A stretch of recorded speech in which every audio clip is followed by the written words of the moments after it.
Yo no sé si saben, pues yo estoy en Colombia, llevo 4 años y medio, casi 5, como presidente de D1, vengo del Hard Discount, muchos años en Aldi. Colombia, bueno, verán que soy español, también soy suizo, pero ya llevo, el pueblo colombiano me ha adoptado y con mucho gusto me siento ya medio colombiano. Llevo casi 5 años allá. No sé si saben que Colombia es un país tan grande como España y Francia juntas. Colombia es un país grande, muy grande territorialmente hablando, es un país complejo, orográficamente, es complejo socialmente, es complejo económicamente y logísticamente, muy complejo, y está dividido por departamentos. Uno de ellos es Arauca. Arauca es un departamento cuya capital es Arauca, ciudad, con 100.000 habitantes. Nosotros conseguimos abrir finalmente allí la primera tienda hace 2 años y medio, en una ciudad donde prácticamente no existía el comercio, voy a decir así, formal, organizado, el retail organizado, canal dinámico, canal moderno, donde lo miremos. Y allí hay 100.000 personas viviendo, donde cuando logramos entrar y ofrecer al público pues, nuestra propuesta de valor en términos de surtido, en términos de precio, en fin, como lo hacemos en toda Colombia, los precios de la ciudad bajaron de media un 35-40%.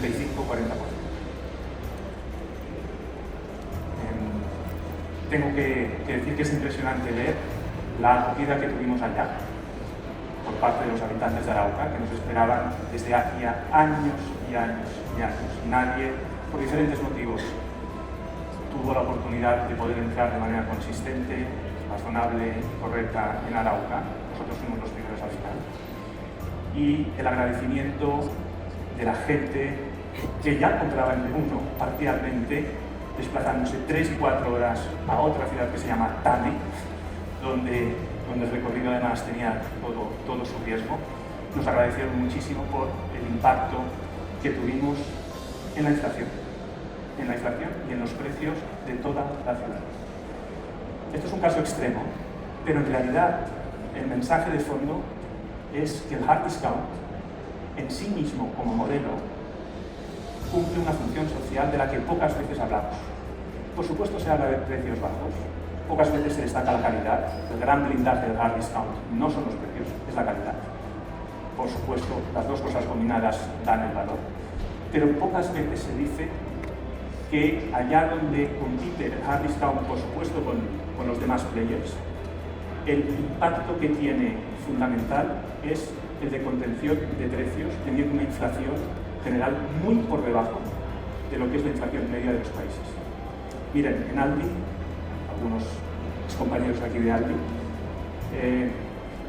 se cumplió la idea de que en la posguerra alemana Aldi consiguió que el país se desarrollara y cumpliera una función social importante, porque permitió, en una sociedad en ese momento devastada económicamente, digamos, generar una capacidad de ahorro en ese momento de la población que a su vez permitió desarrollar el país.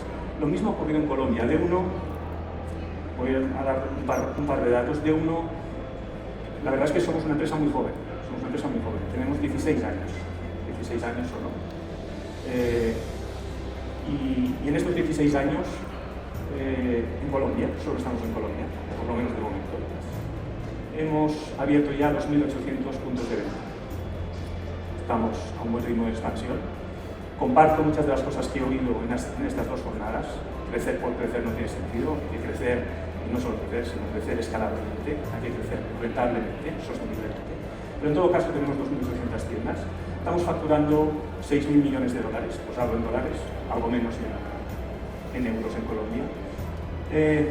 Y lo hacemos con 1.100 SKUs. Un surtido francamente corto, es muy corto. Nuestros directos competidores, el que menos tiene el doble y el resto ya son formatos de supermercados, hipermercados, con muchísimos más SKUs que nosotros. Y creo que esto, y disculpen, no voy a ir por orden, nos ha dado una relevancia que probablemente ningún hard discounter ha tenido aún en un país como lo ha tenido D1 en Colombia. Hemos conseguido ser líderes del retail, no de hard discount, sino del retail en general en Colombia, con 1.100 SKUs. Claro, en un mercado como el colombiano, que comparado con el español, Colombia tiene 53 millones de habitantes, más o menos como España, y facturando 6.000 millones de dólares, pues en España uno no se puede comparar, pero en términos de Colombia y en valor, nos genera una cuota de mercado total del país del 14%. Si trasladamos esa cuota de mercado al mercado que he dicho antes, organizado, al retail organizado, canal dinámico, lo que suele presentar Carta, lo que suele presentar Nielsen, etc., tenemos un 34% de cuota de mercado en valor. En volumen tenemos más, porque nuestros precios, lógicamente, son precios muy competitivos. Y esto sí me parece que es relevante. Yo diría que en muy pocos países, quizás en Turquía, hay que mirar Turquía, quizás algún país más, un hard discounter es líder como hemos conseguido serlo nosotros en Colombia. Y eso me parece bien relevante. La verdad es que descriptivamente seguimos un modelo aún muy puro en este sentido. Voy a hablar un poco de lo que realmente considero que define el hard discount. Es una cuestión que se puede mirar desde una perspectiva descriptiva, y lo estoy haciendo ahora. Descriptivamente somos un hard discount, pero no me quiero adelantar, pero verán que creo que esto no es el kit, no es la clave de la definición del hard discount. Estamos en un modelo de precios de everyday low price, siempre precios bajos aquí en España, pues siempre precios bajos es el claim de Mercadona clarísimo, pero esto ya venía de Aldi, ya venía de Lidl, en fin, esto estaba intentado, aunque Mercadona lo ha aplicado con esta denominación aquí, pues nosotros estamos en esa misma posición. 28.000 empleados, no son pocos, directos, indirectamente pues hay muchos otros. Por supuesto, tratamos de comprar localmente todo lo que podemos. La verdad es que Colombia y países latinoamericanos comparado con la Unión Europea es un reto a ese nivel, porque no hay mercado único, se llama región andina, pero la realidad es que Colombia y Ecuador no han tenido buena relación, a veces sí, a veces no, Colombia y Venezuela pues también, lo propio. Entonces, en realidad, los países de Latinoamérica actúan de manera muy aislada, no son mercados únicos, no son mercados con muchas sinergias, ni siquiera logísticas, y por tanto, tener este nivel de facturación, tener este nivel de empleados en un mercado aislado, hace que también tengamos que desarrollar muchísimos proveedores con un impacto social, un impacto en empleo también bien importante que creo que merece destacar. La verdad es que hoy en día, miren, el 98, digo 98, no sé si es 98, 99 o el 100, pero todos los hogares de Colombia compran en Perú. Esta idea de que el hard discount preconcebida, y ha ocurrido en todos los países, ocurrió en Alemania, ha ocurrido en España, ocurrió en Suiza, en Europa en general, esta idea de que el hard discount va orientado a las personas que no tienen poder adquisitivo o que tienen poco poder adquisitivo. Yo creo que los datos lo desmienten claramente. El porcentaje de marca propia más alto en retail en el mundo está en Suiza, con Migros, Coop, Lidl, Aldi y Denner. Todos ellos sumados tienen un 75% prácticamente de cuota de mercado en marca propia. Nosotros en este sentido estamos en ese modelo también. Nuestro portafolio es en un 85% marca propia y en solo un 15% en marca comercial. Realmente esa distinción de marca propia y marca comercial es una distinción que en realidad, desde mi punto de vista, es un poco forzada y probablemente por intereses creados. Pero la idea de marca propia y de marca comercial en realidad es la misma. Lo que pretendemos todos es tener una marca relevante de producto que transmita un valor, relación calidad-precio, imbatible. Y en ese sentido, el hard discount, contrariamente a lo que uno pueda esperar, no es solo un distribuidor de productos y de marcas, sino que pretende competir también con los fabricantes de marcas comerciales, porque en realidad lo que está protegiendo el discount no es ser un distribuidor con puntos de venta, sino hacerlo con una fidelidad a sus marcas que lo hacen diferencial, diferente y no comparable. Y esto forma parte del modelo. Voy a lo que, aquí ven un iceberg, a lo que se ve, a lo que todos vemos. Y parece obvio, pero creo que vale la pena organizarlo. ¿Qué hacemos? La verdad es que, ¿qué hacemos nosotros? Bueno, esto está organizado en drivers de compra, en realidad. esto tiene una sistemática, esto tiene una lógica. El primer driver de compra, miren, en el mundo, no en Colombia, en el mundo, quieran o no, es la proximidad. Al final, y esto lo he vivido también hoy, lo he escuchado ya varias veces, la proximidad sigue siendo el driver de compra fundamental en el mundo. En Latinoamérica, también lo hemos escuchado estos 2 días, con en el futuro prácticamente más del 70% de las poblaciones concentradas en urbes, si cabe, con los problemas de infraestructura, de movilidad, de tiempo, la proximidad, si cabe, cobra más importancia. La proximidad puede ser física, pero también puede ser omnicanalidad. La omnicanalidad en realidad lo que hace es acercar un producto a la casa y listo, pero detrás el driver es el mismo. Que uno, ahí tengo que decir que la bandera, he quitado todas las banderas verdes, quizás no todas serían verdes aún, pero estamos en ese camino. Yo diría que la de proximidad es verde, check, ahí estamos. En valor de producto, clarísimamente también. Hemos transicionado de la idea de productos muy económicos, y lo son. Trabajamos consistentemente y muy consecuentemente en que nuestro precio, nuestro valor de producto se traslade al consumidor de manera sistemática, consistente y consecuente, pero no sin calidad. El precio sin la calidad no sirve absolutamente nada. Y en eso de uno ha sido claramente también consistente, tengo que decirlo, y ahí no hacemos ningún tipo de compromiso. No lo hemos hecho nunca, no lo estamos haciendo ahora, ni lo vamos a hacer. Check ahí también en el segundo driver. El tercer driver suele ser un surtido. El nuestro es corto, la verdad. Cuando digo surtido, en nuestro caso son 1.100, 1.200 SKUs. Y junto con el surtido lo conecto con la canasta completa. Ahí es donde el hard discount tiene el trade-off. Tiene un trade-off importante. Es decir, ofrezco más o ofrezco menos. La realidad es que lo que creo que pretendemos es ofrecer justo lo necesario. Nosotros no queremos crecer haciendo más, y ahora veremos por qué, sino en realidad haciendo menos. Lo que buscamos nosotros no es hacer más, es hacer menos y mejor. Tener foco en lo que realmente importa y descartar lo que pensamos que no es esencial y no aporta valor de verdad al consumidor. Eso es difícil, porque el balance adecuado uno nunca lo encuentra. Y esa idea de que un surtido corto son 1.100 SKUs, o 1.200, o 700, o 500, o 2.000, realmente es una cosa bien dinámica. Depende del mercado, que también evoluciona, y por tanto es un factor relativo en cuanto al número, pero no en cuanto al concepto. El surtido corto tiene un sentido, y ahora hablaremos de eso. El Everyday Low Price, lo he comentado antes, claramente ahí somos consistentes, queremos ser muy fiables para el cliente, queremos que sepan que con nosotros van a encontrar siempre el mejor valor posible, y lo van a encontrar no solo porque le interesa al consumidor, sino porque es bueno para nosotros. Queremos huir de la complejidad, de los high and lows, de las ofertas, de las promos y de todo lo que supone esto. Entonces, perseguimos eficiencias muy claras y el modelo de Everyday Low Price tiene ese sentido claro. O sea, el consumidor de un precio sistemáticamente fijo, con poco movimiento, no tan dinámico, pero el sentido detrás es ser bien eficientes, muy fiables y muy consistentes para trasladar esas eficiencias justamente a ese precio. Finalmente, la experiencia de compra. Yo creo que el hard discount ha sufrido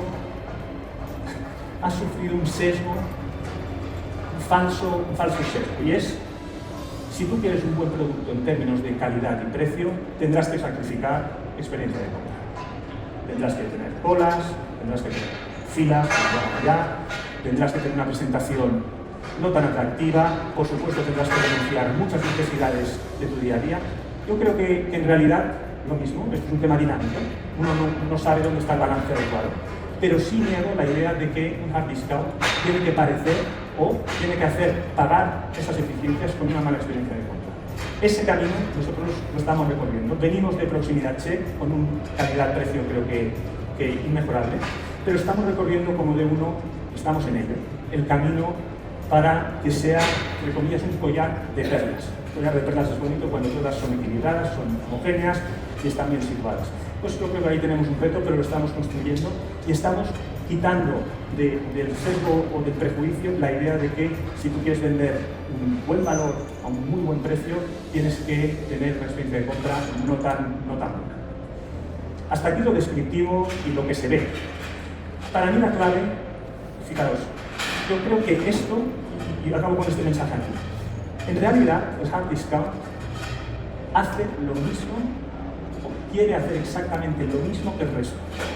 El qué hacer del hard discount es exactamente el mismo que el de Walmart. Exactamente el mismo. ¿Y cuál es? Que el consumidor esté satisfecho. Y esto no siempre ha sido así. Hard discount a veces se ha identificado como un modelo que educa al consumidor y que tiene que sacrificar según qué cosas a cambio de unas deficiencias. Eso lo niego, yo creo que no es así.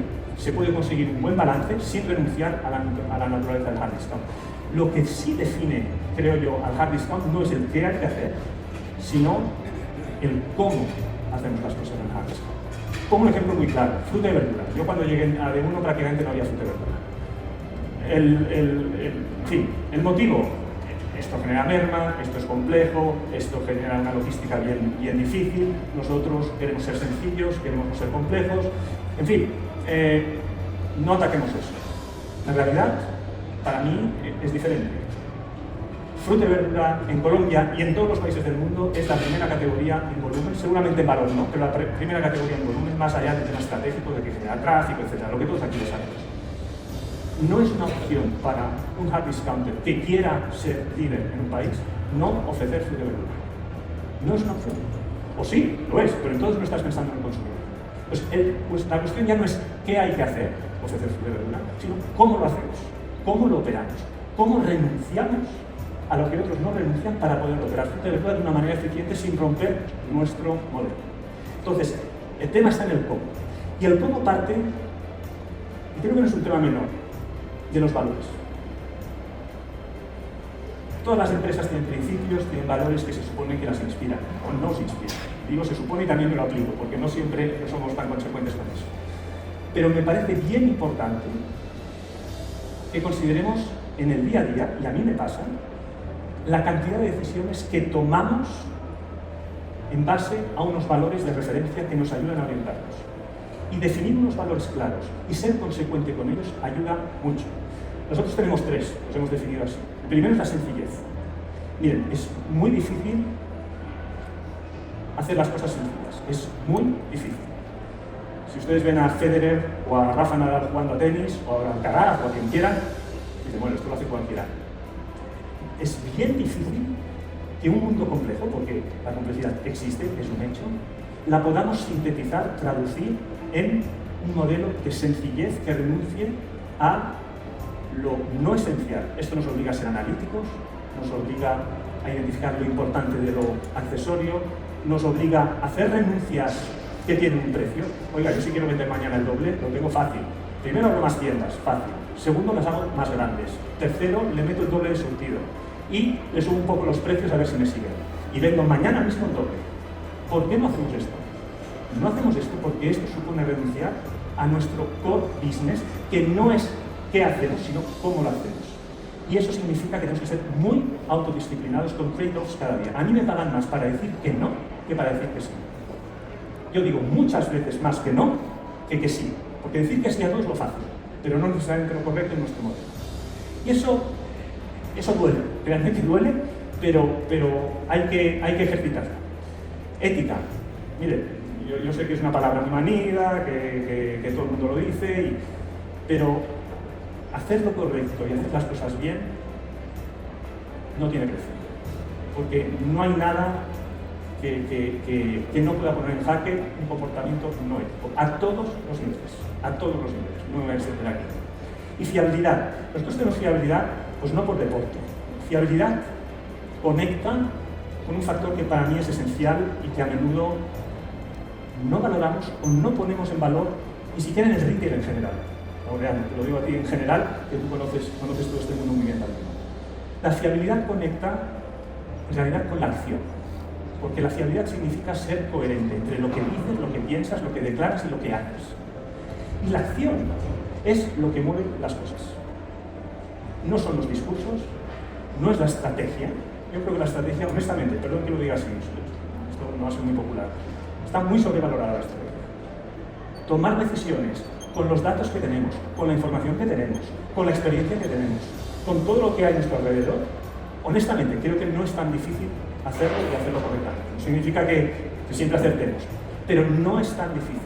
Fijar una estrategia que no se cambia cada 2 días no es tan difícil. El reto y por donde caemos todos no es la estrategia ni el análisis, ni las decisiones. Las decisiones suelen ser correctas. Es la ejecución. Es que las cosas pasan. Y ahora voy a hablar un poco de cómo pasan las cosas. Y voy muy rápido. Miren, las cosas pasan, honestamente, primero con la gente. Con la gente. Yo sé, inteligencia artificial, tecnología, hablaremos de eso también, muy brevemente, pero en realidad sigo pensando que la inteligencia natural es la inteligencia primaria, la que necesitamos, y es la que se hace las preguntas. Las respuestas nos las da la artificial, y no siempre correctas. El problema no son las respuestas, el problema son las preguntas. ¿Y en qué orden te las haces? ¿Con qué prioridad? ¿Y por qué te las haces? Y se suele hablar del qué y del cómo, pero muy poco del por qué y el para qué. Y detrás del por qué y el para qué, del sentido de las cosas, es donde están las preguntas correctas. Cuando tú orientas a la gente con un por qué y un para qué, tienen criterio para tomar decisiones autónomas. Y ahí pongo algunas cosas de las que hemos hecho a este nivel. Principios de liderazgo los hemos definido. Damos autonomía, no por deporte. Pensamos que es el modelo más eficiente de organización, es el de delegación de responsabilidad y dar autonomía. Eso implica muchas cosas, Tienes que perder el miedo a equivocarte, pagar el precio de equivocarte, asumir que a veces las cosas no van como uno quiere. Pero si no trabajas en la autonomía de la gente, finalmente no puedes escalar.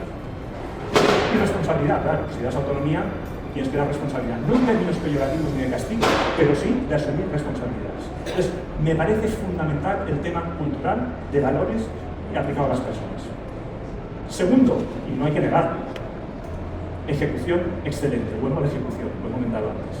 ¿Qué es ejecución? No me voy a extender, por supuesto, procesos, tecnología, información. Hace dos conferencias hablaban del sistema. Bueno, esto es sistema. No me voy a extender en eso. Las dos cosas han de ser igual de fuertes. Insisto, yo creo que la tecnología por la tecnología no tiene ningún sentido. La tecnología tiene que estar donde toca y donde aporta un valor añadido. Y ser valiente está a decir no cuando no aporta valor añadido y cuando no genera una eficiencia, una mitigación de un riesgo o no genera más venta. Entonces no hace falta tecnología. Pero en cualquier caso, esto, el cómo, para mí es lo que define realmente al Hard Scout. No sé si tienen alguna pregunta y si no es así, muchas gracias por su atención.